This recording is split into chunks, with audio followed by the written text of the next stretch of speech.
আজকে আমি দেখাবো আপনাদেরকে মাত্র 100 টাকা খরচ করে কিভাবে চট্টগ্রামের one of the beautiful place Korean EPZ থেকে ঘুরে আসবেন। আর আপনারা কম বেশি সবাই জানেন কোরিয়ান ইপিজটের মেন গেট দিয়ে ঢুকতে দেয় না, তো ঢুকতে না দিলে কিভাবে ঢুকবেন সেটাও আজকের এই ভিডিওতে বলে দিব। তো চলেন আর দেরি না করে আজকের ভিডিওটা শুরু করা যাক। হাই গাইস, আসসালামু আলাইকুম, welcome to my another new blog. আশা করি আপনারা সবাই ভালো আছেন, আমিও আপনাদের সবার দয় ভালো আছি। কোরিয়ান ইপিজটে যাওয়ার জন্য আপনাদেরকে সর্বপ্রথম চট্টগ্রামের যে কোনো প্রান্ত থেকে চলে আসতে হবে নতুন ব্রিজ।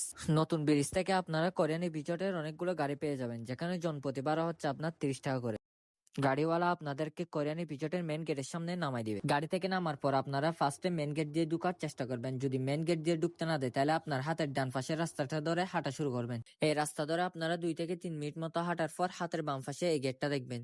গেটের ভিতরের রাস্তাটা ধরে আপনারা 7 থেকে 8 মিনিট মতো হাঁটার পর এরকম একটা বিলের পাশে চলে আসবেন। এরপরে বিলে নেমে এই বিল দিয়ে 1 মিনিট মতো হাঁটার পর আপনারা চলে আসবেন কোরিয়ান ইপিজেটে। আর উপরে যে রাস্তাটা দেখতেছেন ওইটা হচ্ছে আপনার কোরিয়ান ইপিজেটের রাস্তা। কোরিয়ান ইপিজেটে এলাকাটা কিন্তু আপনার অনেক বড়, যেটা আপনি কখনো হেঁটে ঘোরা পসিবল না। কিন্তু দুঃখের বিষয় হচ্ছে আপনি এখানে কোনো রকমের গাড়িও পাবেন না। আর যদি মেন গেট দিয়ে ঢুকতে দেয় আপনাকে, তাইলে আপনি চাইলে বাহির থেকে গাড়ি নিয়ে ঢুকতে পারেন, কারণ এখানে কোনো রকমের গাড়ি পাওয়া যায় না। আর এখানে দেখার মতো জায়গা হচ্ছে আপনার টেক্সটাইল ইউনিভার্সিটি গলফ মাঠ, আর এখানে নতুন করে একটা ফুলের বাগান হয়েছে এই বাগানটা। কিন্তু দুঃখের বিষয় এই তিনটা জায়গায় এখন ওনারা মানুষকে ঢুকতে দেয় না।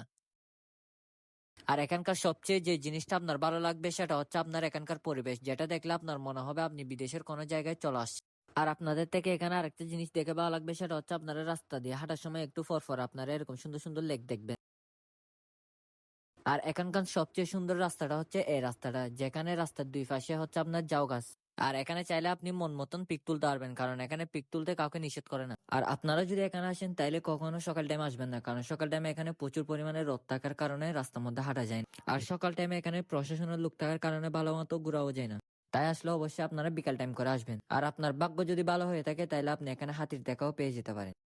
ভিডিওটি ভালো লাগলে লাইক করে বন্ধুদের সাথে শেয়ার করুন। আর এরকম কম বাজেটের ট্রাভেলিং ভিডিও পেতে অবশ্যই পেজটি ফলো করে রাখুন। আবার দেখা হবে পরবর্তীতে নতুন কোনো ভিডিওতে। এতদিনে সবাই ভালো থাকবেন, সুস্থ থাকবেন, খুদা হাফেজ।